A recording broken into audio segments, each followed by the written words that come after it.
Secrets of God's में मैं सिद्धार्थ ब्रह्मभट्ट आप सभी का एक बार फिर से स्वागत करता हूं।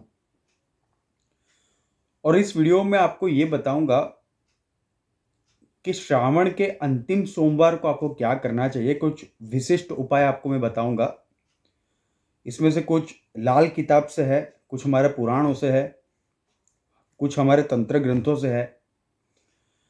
तो ये वीडियो मैं इसलिए बना रहा हूं क्योंकि अगर आप नॉर्थ की बात करें, उत्तर भारत की, तो उसके हिसाब से श्रावण का कल यानी कि 8 अगस्त को आखिरी सोमवार है। अगर हम यहाँ की बात करेंगे, पश्चिम की बात करें, गुजरात की, महाराष्ट्र की, तो हमारे यहाँ पे श्रावण 28 अगस्त तक वो चलेगा, 28 तारीख तक। तो इसलिए श्रावण में थोड़ा भेद है। वो भेद इसलिए है क्योंकि कावड़ यात्रा की वजह से उत्तर में कावड़ यात्रा होती है, तो उन लोगों का जो नियम होता है अलग होता है। हमारे गुजरात महाराष्ट्र के तरफ जो होता है वो अलग होता है। तो हम लोग फॉलो करते हैं हमारे गुजरात के हिसाब से ही। तो हमारा श्रावण लंबा चलेगा, लेकिन उत्तर भारत के हिसाब से 8 अगस्त अंतिम सोमवार है श्रावण का। इसमें आपको क्या करना चाहिए, क्योंकि ये महासंयोग बन रहा है कल, क्योंकि कल एकादशी है, कल रवि योग है, इंद्र योग है, वैद्युति योग है, साथ में मंगल, शनि और गुरु का एक बहुत बड़ा शुभ योग बन रहा है। इसलिए ज़रूरी हो जाता है कि भगवान शंकर की आप विशिष्ट रूप से पूजा करें। अगर आप शिव भक्त हैं तो आपको उस दिन क्या करना चाहिए। देखिए, सोमवार को ऐसे दिन में व्रत करने का विधान होता है, लेकिन ये ज़रूरी नहीं का व्रत, कोई कई लोग काम करते हैं, ठीक है, तो सभी लोग व्रत नहीं रख पाते। लेकिन अगर आप व्रत रख सकते हैं तो उसमें क्या विधि है वो आपको बता रहा हूं।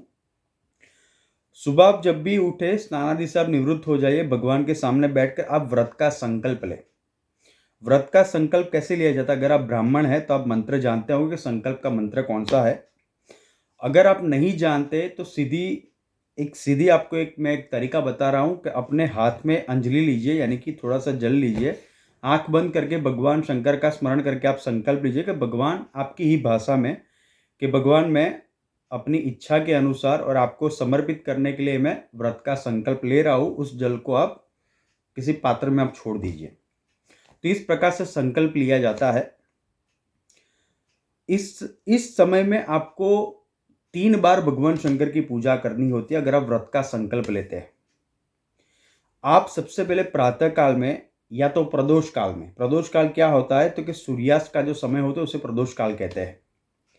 अगर आप सुबह में जा पाए तो ठीक है, नहीं तो आप प्रदोष काल में जाए, यानी कि संध्या के समय शिव मंदिर में आप जाए, बिना चंपल जूते के आप जाए। जाते समय आप भगवान शंकर का नाम ले, यानी कि ओम नमः शिवाय, ओम नमः शिवाय, ओम नमः शिवाय।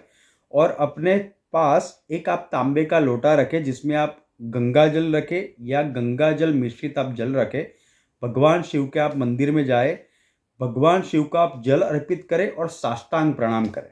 अगर आप महिला है तो आप साष्टांग प्रणाम ना करें, आपको सिर्फ नमस्कार ही करना चाहिए। और कम से कम 108 बार आप वहाँ पे खड़े रह के या तो बैठ के भगवान शिव के कोई भी मंत्र का जाप करें।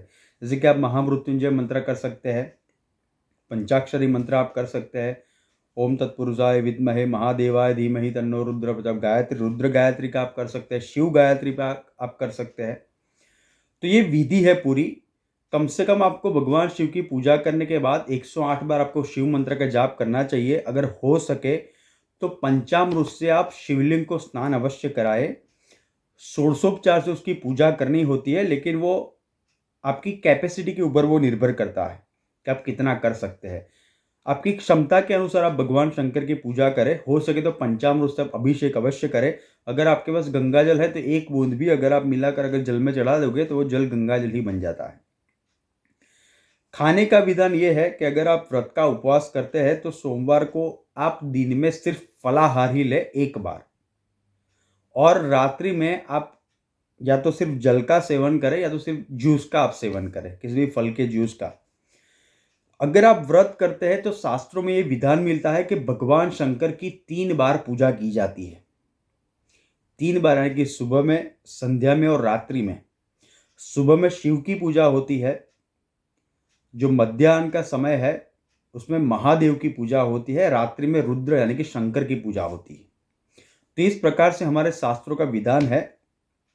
जब भी आप सोमवार का व्रत रखें या आप व्रत ना भी रखें तो भी मैंने आपको जो बताया वो फॉलो करें, और अगले दिन मंगलवार को, नेक्स्ट डे, आपको व्रत का समापन करना है।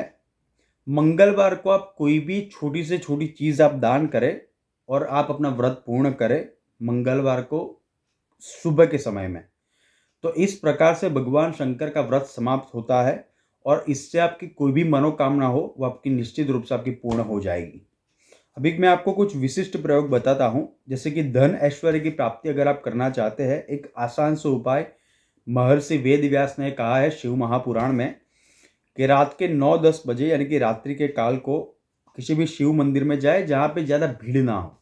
ऐसे कोई शिव मंदिर में जहाँ पे शिवलिंग विराजमान हो, पूजित हो अपूजित हो वह अलग बात है।